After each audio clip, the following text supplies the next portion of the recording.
Los invito a que busquen en sus Biblias Mateo 5, el pasaje que nuestro hermano acaba de leer, Mateo 5, y vamos a estar haciendo hincapié en los versículos 13 al 16.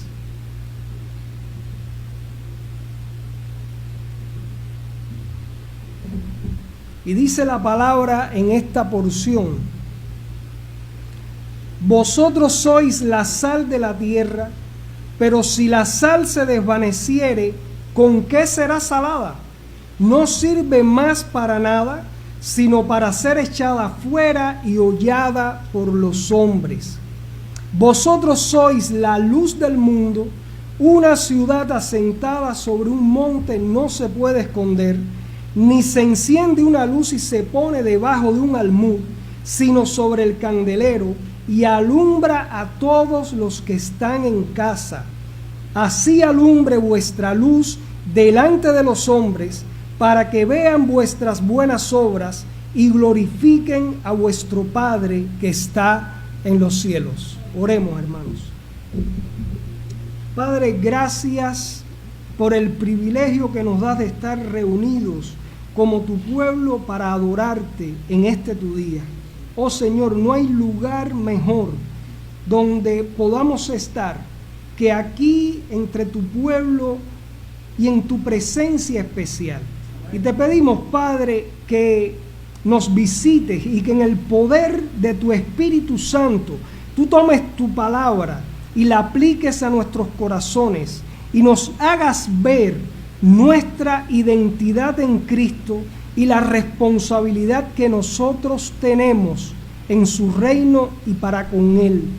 Oh Padre, líbranos de ser perezosos, líbranos de rehuir a toda la responsabilidad que nosotros tenemos como cristianos.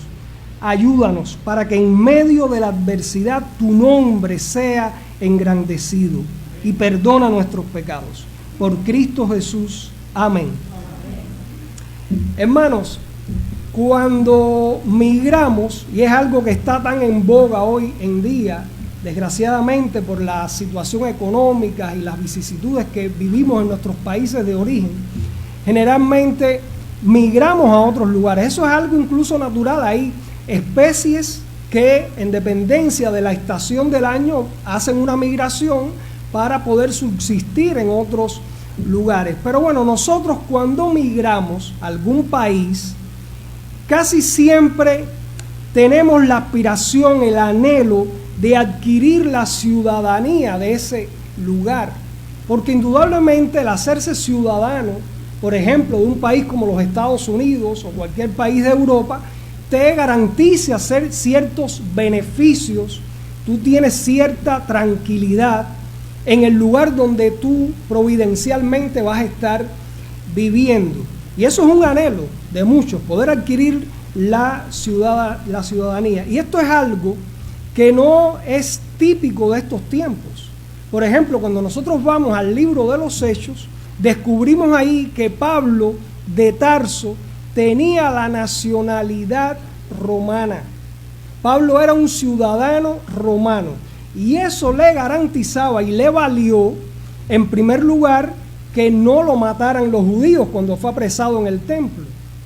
Le valió además que él fuera sometido a un proceso legal, que en materia penal es un proceso acusatorio donde la persona tiene que ser vencida en un juicio. Y es por eso que vemos que Pablo una y otra vez hace defensa de su causa ante el gobernador, ante el rey Agripa y su esposa, y después Pablo tiene la posibilidad de apelar su causa ante César y es trasladado a Roma, y vemos toda la peripecia de Pablo camino a Roma. Y es precisamente porque Pablo era un ciudadano romano. ¿Recuerdan el hecho de Pablo encarcelado en Filipos? Cuando los magistrados se enteraron que Pablo y Silas eran ciudadanos romanos, tuvieron gran temor, porque no podían haberle hecho lo que le hicieron, que lo flagelaron y lo apedrearon. Inmediatamente lo soltaron. Claro, nosotros vemos ahí en todas estas cosas la mano providencial de Dios. Pablo fue puesto en cada una de estas situaciones providencialmente, porque Dios tenía un propósito con Pablo y era un vocero del Evangelio. Y así fue predicado el Evangelio al carcelero de Filipo y toda su familia creyó. Y así fue predicado el Evangelio ante las altas esferas de ese tiempo. Pero volviendo al punto de la ciudadanía, del adquirir la ciudadanía de una nación importante. Hoy por hoy también eso es importante. Nos da cierta seguridad y podemos tener ciertos beneficios. Pero lo que casi nunca pensamos es que junto con esos derechos que adquirimos cuando adquirimos una ciudadanía determinada, también se adquieren obligaciones y responsabilidades para con esa nación. Muchas veces no nos detenemos a pensar en eso. Yo no voy a poner el ejemplo de Cuba porque desgraciadamente nosotros como cubanos no tiene sentido poner ese ejemplo. Pero digamos, en los países a los que nosotros vamos, una vez que nos hacemos ciudadanos, no solamente tenemos la garantía de que de ahí no nos van a poder mover.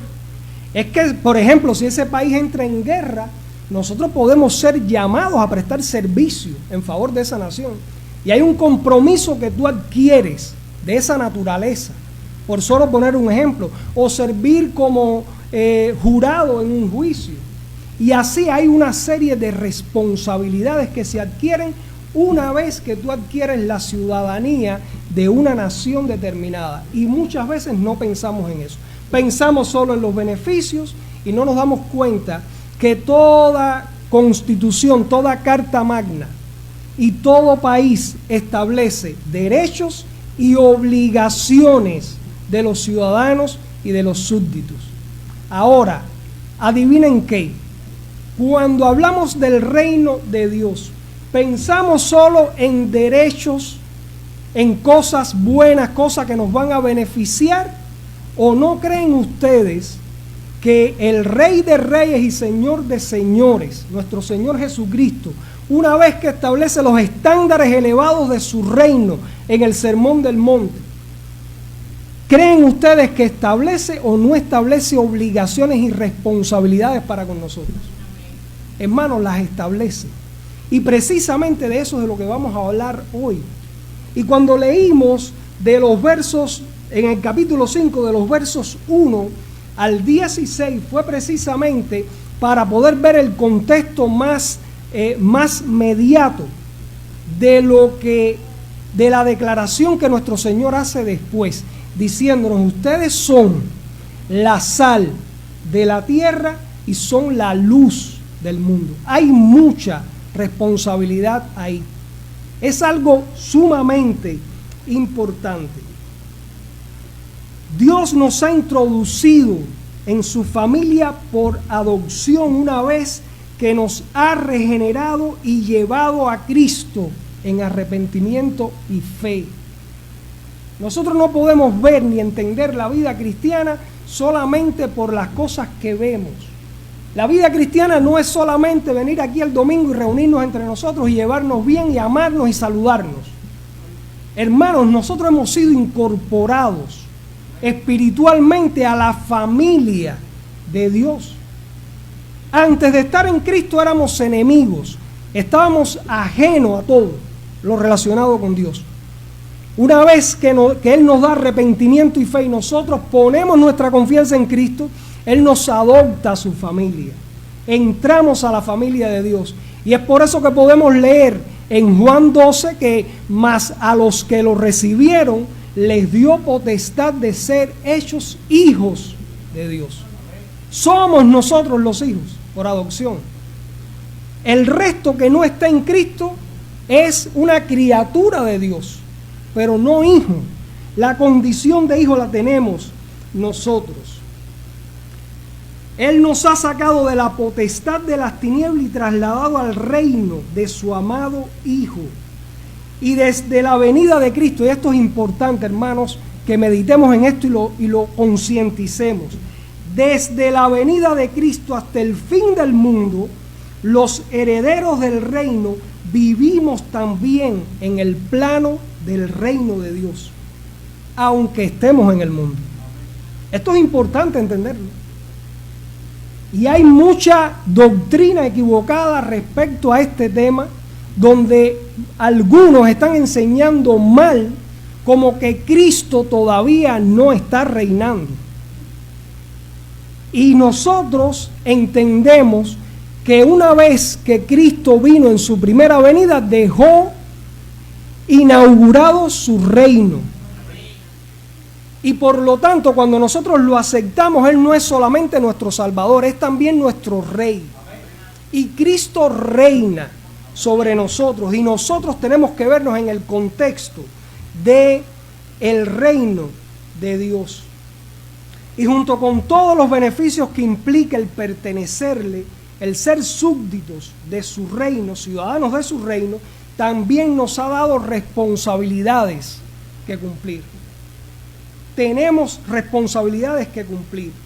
En el Sermón del Monte el Señor no habla solo de los ciudadanos del reino describiendo su carácter y las bienaventuranzas. Las bienaventuranzas no son otra cosa que un reflejo del carácter de Cristo. Y cuando Él nos hace suyos y nosotros ahora estamos en Cristo, nosotros podemos manifestar estas cualidades que se reflejan ahí en las bienaventuranzas que se leyeron. Jesús establece en el Sermón del Monte los altos estándares de su reino y espera que sus súbditos vivan con arreglo a estos estándares. Él espera eso de nosotros, hermanos. De ahí que nosotros debamos conocer, o al menos refrescar en nuestra memoria, nuestra verdadera identidad en Cristo y la responsabilidad que nosotros tenemos. Y ese pudiera ser el título de este sermón. Conoce tu identidad y tu responsabilidad. Notemos que el pasaje en cuestión es una declaración del Señor Jesucristo a los discípulos, afirmando: ustedes son la sal de la tierra, ustedes son la luz del mundo. Y aquí está implícito una identidad nueva y por tanto nuevas responsabilidades. Lo cierto es que a la luz de este pasaje, por el uso de estas metáforas que hace el Señor de la sal, de la luz, podemos determinar algo esencial que viene a ser la proposición temática de este sermón, la idea central, lo que es necesario que quede en nuestras mentes para que después meditemos en esto y lo hagamos nuestro. Y es que el cristiano tiene la responsabilidad de contrarrestar la corrupción y oscuridad de este mundo mientras permanece en el mundo. Hermanos, nosotros no hemos sido hechos nuevas criaturas en Cristo solamente para estar aquí en estas cuatro paredes reunidos y tener cuidado de nosotros mismos. Nosotros estamos llamados a contrarrestar la corrupción que hay allá afuera. La sal es un elemento antiséptico. Estamos llamados a contrarrestar la corrupción que hay allá afuera y la oscuridad que hay allá afuera. Esa es la esencia de nuestra vida como cristianos. Y hay al menos dos preguntas que le podemos hacer al texto y que son la base de lo que el texto en sí mismo nos enseña y que vamos a utilizar a modo de bosquejo. Ya tenemos la proposición temática. El cristiano tiene la responsabilidad de contrarrestar la corrupción y oscuridad de este mundo mientras permanece en el mundo. Porque aquí estamos, hermanos. Ustedes no se han puesto a pensar y no se han preguntado nunca, bueno, ¿y por qué cuando el Señor, en el poder de su Espíritu Santo, nos aplica la salvación en Cristo, por qué no nos lleva inmediatamente a su presencia? ¿No nos enseña la palabra que es mucho mejor estar con Él que estar en el mundo? Sin embargo, Él nos deja en el mundo. Y Cristo mismo, cuando oró su oración sumo sacerdotal, Él dijo: yo no te pido que los saques del mundo, sino que los libres del mal. Por lo tanto, siempre ha habido en el propósito de Dios un objetivo para con su pueblo, de permanecer en el mundo para hacer algo diferente. El mundo allá afuera tiene que vernos a nosotros como algo diferente. Es una alternativa diferente, es algo que proviene de Dios, que no tiene nada que ver con lo que está allá afuera, hermanos. Y esas dos preguntas que son los puntos del bosquejo es, ¿qué somos? En realidad, ¿qué somos? Cuando Cristo dijo, ustedes son la sal de la tierra, la luz del mundo, ¿qué realmente estaba diciendo con esto? Esto habla de la naturaleza y las características de esos elementos. ¿Y qué debemos hacer con eso que ahora somos? Vamos a ver estas dos cosas. ¿Qué somos y qué es lo que debemos hacer con lo que somos? No podemos estar inertes, no podemos quedarnos dormidos. Tenemos algo que hacer. Ahora, ¿qué somos? Esa naturaleza y características de la condición o cualidad singular. Dice el texto, véanlo ahí, versículo 13, vosotros sois la sal de la tierra, y el versículo, el 13 y el 14 dice, vosotros sois la luz del mundo. Esta declaración del Señor no está en un vacío, es por eso que leímos las bienaventuranzas. Y fíjense que esta declaración positiva del Señor, ustedes son sal, ustedes son la luz, viene como una conclusión de las bienaventuranzas. En las bienaventuranzas hay un reflejo del carácter de Cristo. Inmediatamente le dice, y ahora, es como si dijera, y ahora ustedes son la sal y son la luz. Es una conclusión. Los ciudadanos de su reino deben poseer un carácter que no es otro que el propio carácter del rey. Casi siempre vemos las bienaventuranzas como diciendo, esto es algo que el Señor nos da y que nos favorece y lo vemos como una bendición. Pero realmente lo que está expuesto ahí es el carácter de Cristo. Y nosotros estamos llamados a tener ese carácter. Serán bienaventurados los pobres en espíritu, los que lloran, los mansos, los que tienen hambre y sed de justicia, los misericordiosos, los de limpio corazón, los pacificadores y los perseguidos a causa de Cristo. Hermanos, pero no cualquier pobre o hambriento. Porque toda esta falsa teología de la liberación ahora dicen, no, porque los pobres, de lo que está hablando el texto es de los pobres desde el punto de vista económico, desde el punto de vista material. Aquí hay una enseñanza espiritual mucho más grande que esto. De la real pobreza que está hablando aquí el texto, es precisamente de los que se han dado cuenta de su bancarrota espiritual. Yo estoy seguro que si todos los que están aquí han tenido una experiencia de conversión en Cristo, llegaron al punto de sentir el peso de su pecado y de ver que no podían librarse de ese pecado por sí mismos. Y entonces ven a Cristo y ven que lo necesitan a Él. Esa es la pobreza de la que está hablando este pasaje. Es tu bancarrota espiritual, que no te puedes reconciliar con Dios si no es por Cristo. Los que lloran por su condición pecaminosa no son los que lloran por cualquier causa, porque hay muchos que pueden estar llorando por causas espurias y malas causas. Son los que lloran precisamente porque se han dado cuenta de su bancarrota espiritual.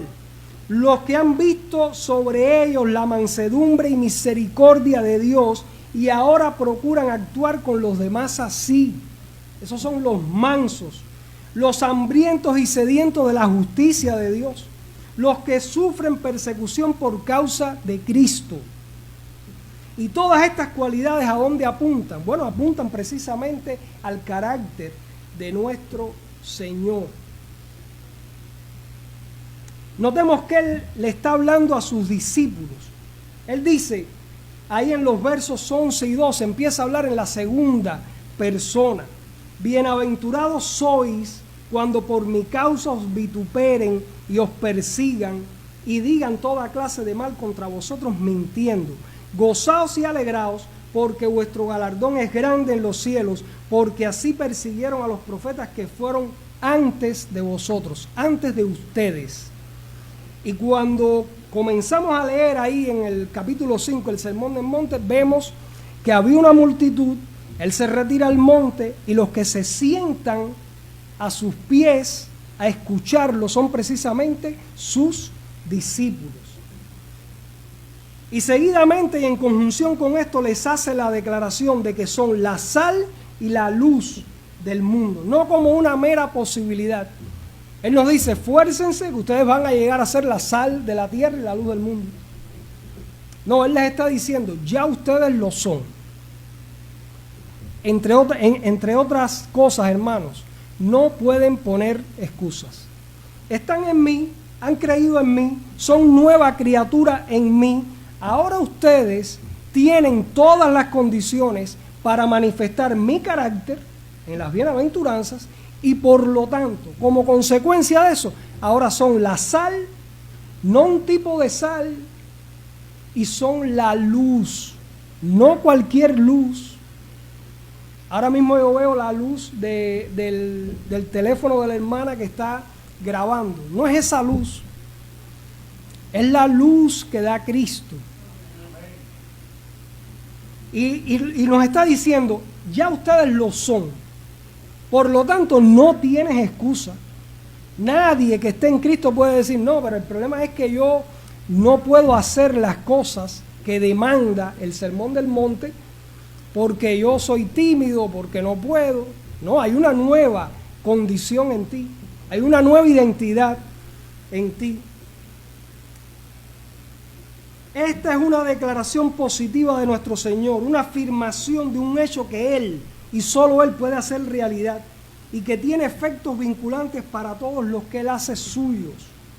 Ser categóricamente la sal y la luz en el sentido en el que Cristo usa estas metáforas en el Sermón del Monte implica pertenecerle, estar vinculado con Él en una relación salvífica.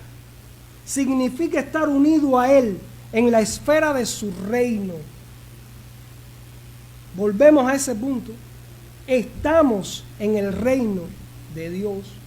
Ustedes han oído hablar con respecto al reino, el ya, pero el todavía no. Eso habla precisamente de lo que les decía ahorita. Cristo deja inaugurado el reino y va a haber una consumación de ese reino cuando Él venga en su segunda venida. Nosotros estamos en el contexto de ese reino. No se vean fuera de ese reino. Recuérdense que hay un mundo espiritual y de hecho nuestra lucha no es contra carne y sangre, sino contra huestes espirituales de maldad en los lugares celestiales y contra potestades espirituales de maldad. Cuando Cristo comenzó su ministerio, vino Juan el Bautista preparando el camino y decía, arrepiéntanse, el hacha está puesta a las raíces de los árboles, el reino de los cielos se ha acercado. ¿Y qué fue lo que predicó nuestro Señor Jesucristo? Exactamente lo mismo. Arrepiéntanse, el reino se ha acercado. ¿Cómo se acercó? En la persona del rey. Y cuando ese reino se acercó al reino de las tinieblas, le empezó a dar un ultimátum a ese reino de las tinieblas. Hermanos, y aunque aún falta la consumación de todas las cosas en la segunda venida de Cristo, hay un reino que ha quedado establecido, que ha quedado inaugurado, y nosotros tenemos la bendición de estar y de pertenecer a ese reino. Yo tengo la dicha de tener la ciudadanía norteamericana, y que todos ustedes tienen la ciudadanía mejor que se puede tener, que es la ciudadanía del reino.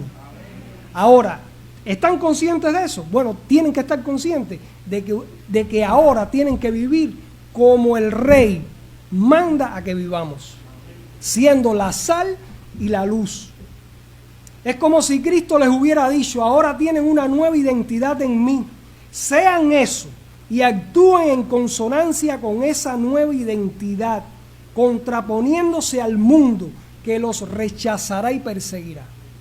Si lo rechazaron y lo persiguieron a Él, a nosotros nos van a hacer lo mismo.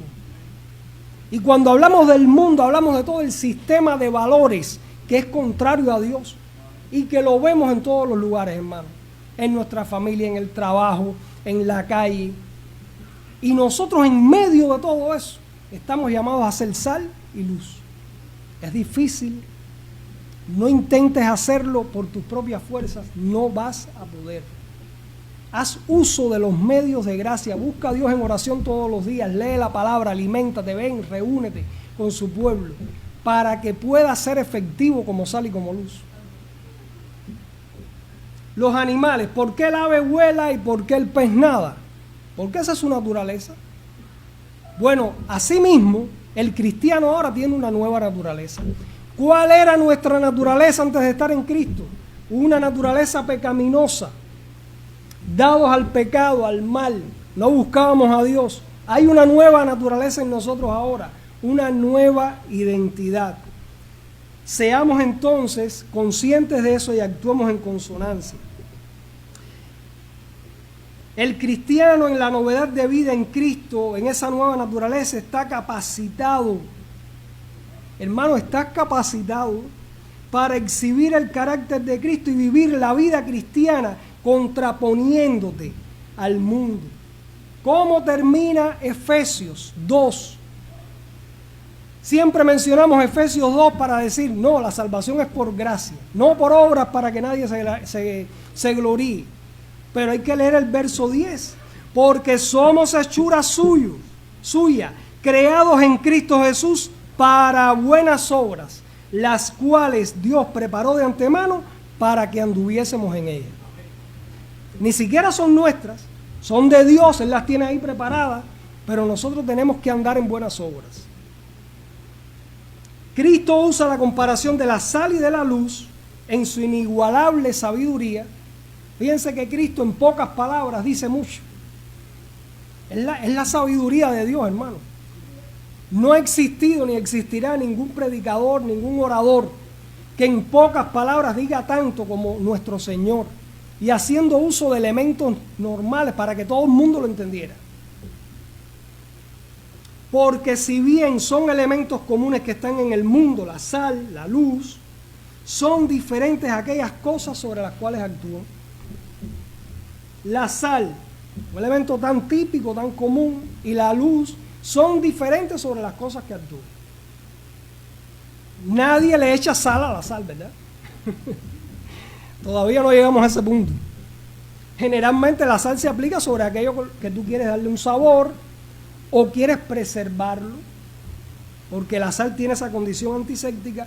Y la luz, ¿dónde resplandece? En la oscuridad, en las tinieblas. Del pasaje podemos extraer por implicación las características de estos elementos, la sal, la luz. La sal tiene muchas características, pero entendemos que con arreglo al pasaje está hablando de ese poder preservante, para preservar, como una sustancia que retarda la corrupción. Fíjense cómo dice, y podemos entender eso en el pasaje, porque el pasaje nos habla de que esa sal puede perder su eficacia. Fíjense ahí cuando dice, pero si la sal se desvaneciere, ¿con qué será salada? No sirve más para nada, sino para ser echada afuera y hollada por los hombres. De ahí es que nosotros podemos entender que el sentido del uso de este elemento por el Señor es para decirnos, ustedes están llamados a detener la corrupción del mundo, por tener esa característica preservante. Y así también acontece con la luz, que siendo la única energía que el ser humano puede ver, pues resplandece en la oscuridad, puede interferirse u obstaculizarse al punto que no tenga efecto, como dice el texto. Si la luz que tú enciendes, tú la tapas con algo, no se ve. Si la pones debajo de la cama o de un almud, pues no se ve. Hermanos, y esto es algo que desgraciadamente está ocurriendo en la iglesia hoy. Desgraciadamente, La iglesia hoy está teniendo poco efecto en el mundo porque no hemos comprendido que somos la sal para preservar. ¿Y qué es lo que está pasando? Que el mundo está pisoteando la iglesia. El mundo tiene que ver en la iglesia algo diferente. No podemos acomodarnos al mundo. Cuando alguien de afuera entra aquí, tiene que ver algo diferente. Y eso es lo que hace que nosotros preservemos muchas cosas, cualidades desde el punto de vista moral. Me alegra que en la oración hayan orado precisamente por eso, por la situación moral que hay en este país y cómo ustedes como iglesia pueden marcar la diferencia. No cuando se reúnen aquí. Aquí es como si la sal estuviera dentro de un salero. No, es cuando se aplica afuera. Cuando cada uno vive sus vidas allá afuera, haciendo lo que tienen que hacer y viviendo con arreglo a la palabra. Miren lo que dice un autor, Hendrickson, acerca de esto. Dice, la bienaventuranza final, esa que se lee en los versos 11 y 12, describía la actitud del mundo hacia los creyentes en el Señor Jesucristo. El mundo los va a perseguir, el mundo los va a marginar, los va a maltratar. Los dos emblemas, dice Hendrickson, la sal y la luz, presentados ahora, describen lo opuesto.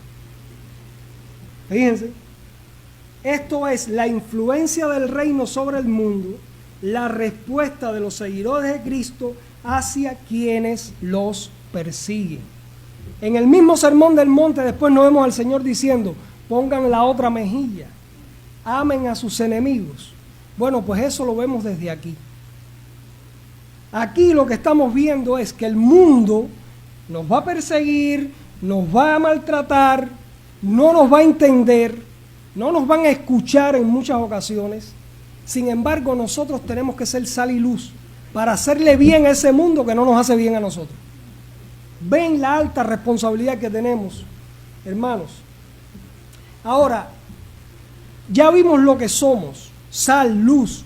¿Qué debemos hacer con eso?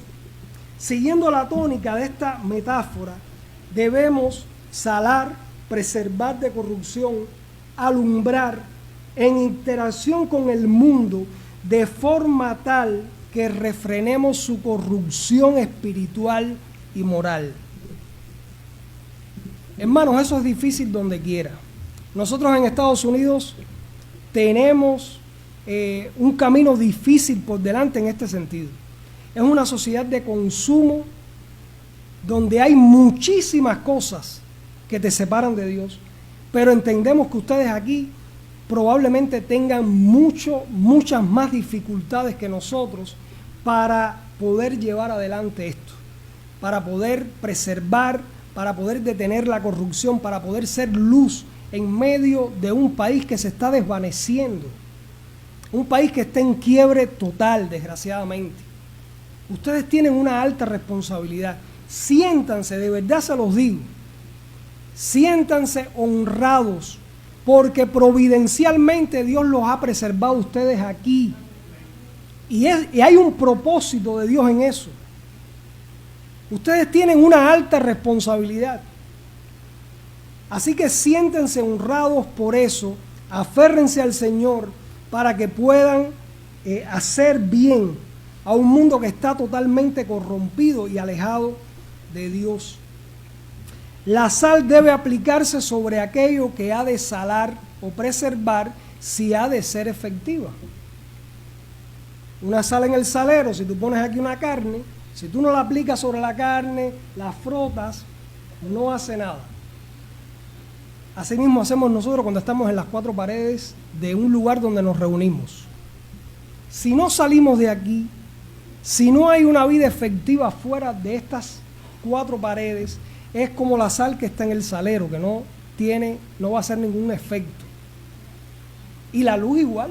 Por eso Cristo dice, una ciudad asentada sobre un monte no se puede esconder. Y una luz que se prende en una casa no es para esconderla, es para que todos la vean. Y la pregunta que nosotros tenemos que hacernos es, ¿realmente ese mundo allá afuera que es contrario a Dios nos está viendo a nosotros como sal y como luz? como algo diferente a lo que son ellos? ¿Cuánto de diferentes somos nosotros? ¿O cuánto nos parecemos o nos hemos amoldado al mundo? Esa es la pregunta que tenemos que hacernos, hermanos.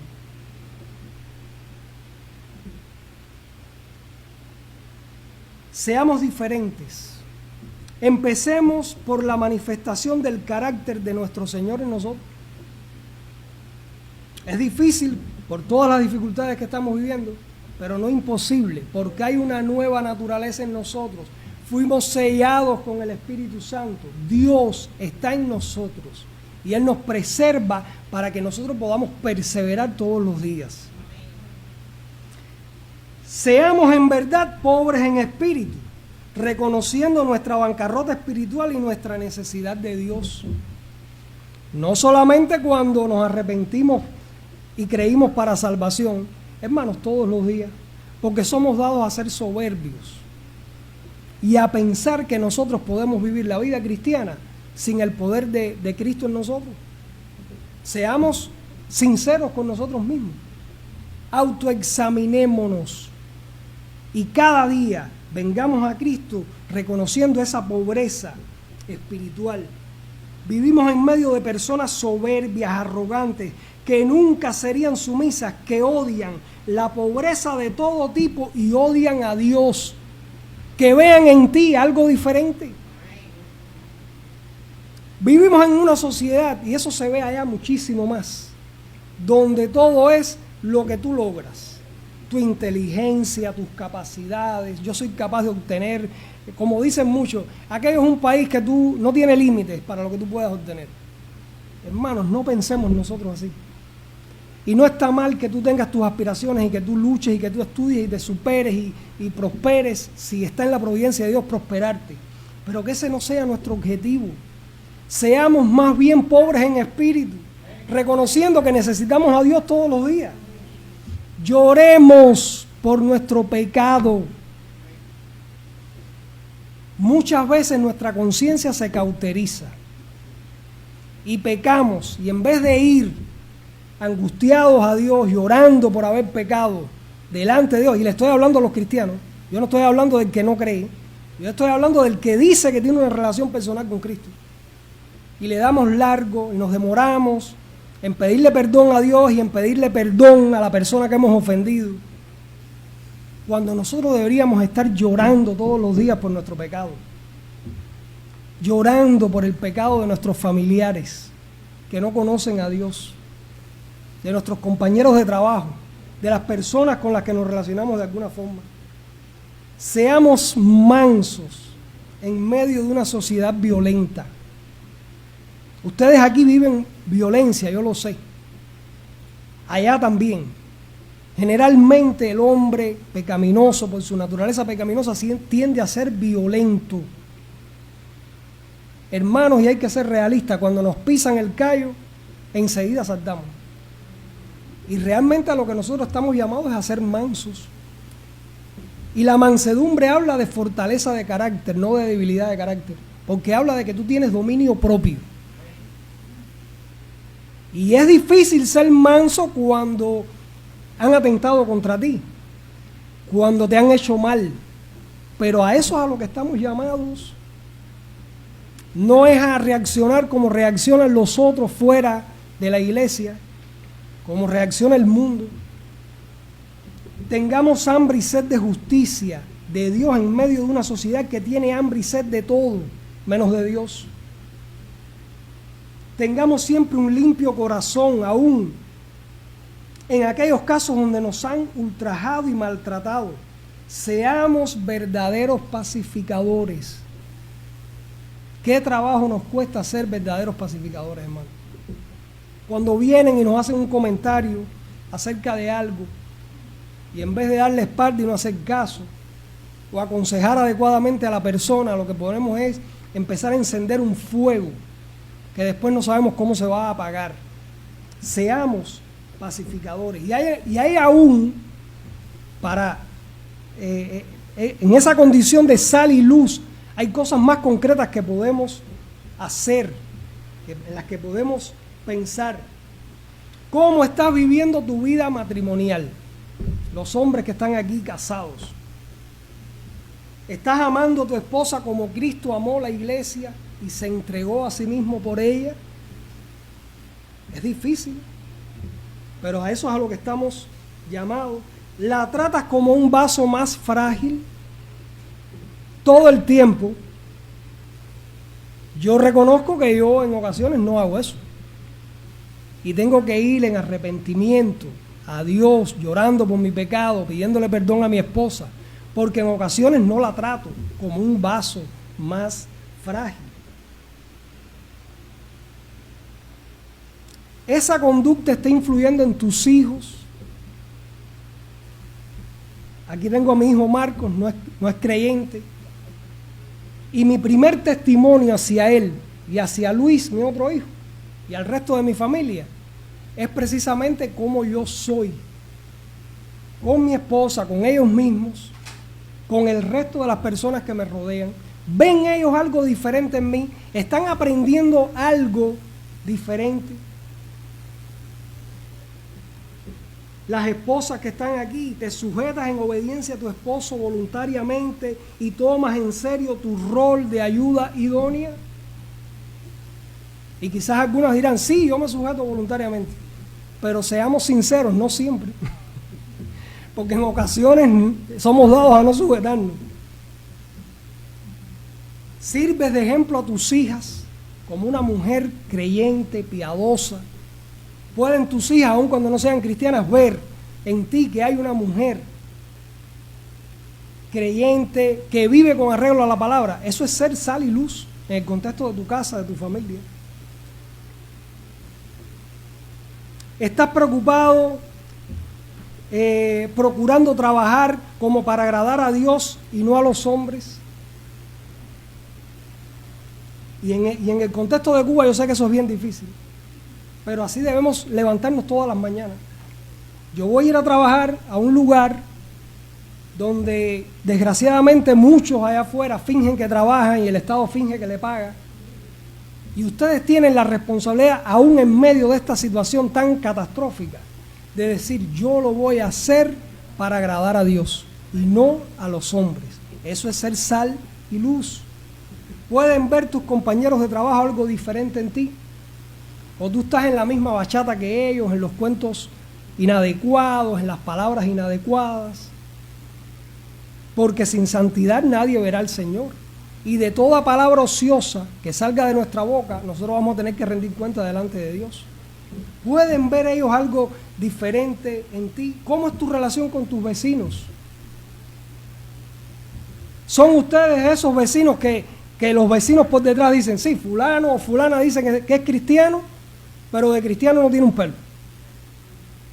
Hermanos, eso es una realidad que se está viviendo hoy en cualquier sociedad. De personas que dicen que están en Cristo, que son creyentes, que quieren los beneficios del cristianismo, pero que realmente no están viviendo de acuerdo a las responsabilidades que tienen como ciudadanos del reino de Dios.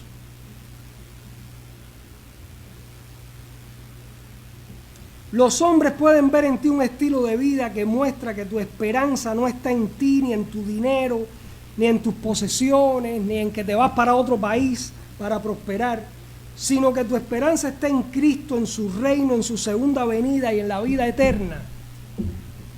Tú estás viviendo con esa esperanza de que en cualquier momento nuestro Señor puede venir en esa segunda venida y de que tu esperanza final está en la vida eterna que tú tienes en Él. Yo sé que eso es difícil, a nosotros nos resulta difícil allá, y yo sé que ustedes aquí igual, pero hermanos, vivamos con esa esperanza y no con los ojos puestos aquí en lo terrenal solamente.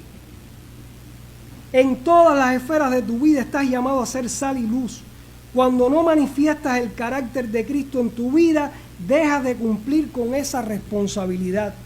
Si no eres como Cristo en este mundo, entonces eres igual que el mundo. Cuando no somos como Cristo, tendemos a ser igual al mundo. Como la sal que pierde sus propiedades y es echada afuera y es pisoteada por ese mismo mundo. O como la luz que se pone debajo del almud. Al contrario, como dice el texto, versículo 16, así alumbre vuestra luz delante de los hombres, para que vean vuestras buenas obras y glorifiquen a vuestro Padre que está en los cielos. ¿Cuál es el fin primordial del ser humano?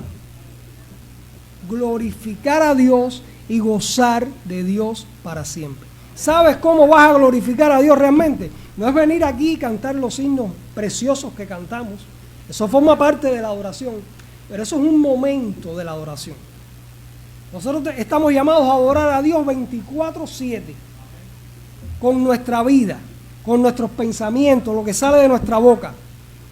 Porque dice el texto, Cristo nos está diciendo, cuando la luz de ustedes alumbra allá afuera, van a glorificar a Dios. De esa forma es que van a glorificar a Dios. Ahora somos luz, hermanos. Dice Efesios 5:8, porque en otro tiempo erais tinieblas. Todo el que está alejado de Cristo, irreconciliado con Dios, está en el reino de las tinieblas, está en oscuridad. Mas ahora soy luz en el Señor. Andad como hijos de luz. No tenemos de otra, no tenemos excusa. Y que nuestras buenas obras no son nuestras, sino las que Dios preparó de antemano, como leímos en Efesios 2:10. En la medida en la que cada cristiano individual, y escuchen bien esto, hermano, porque esto es lo que va a marcar realmente la diferencia.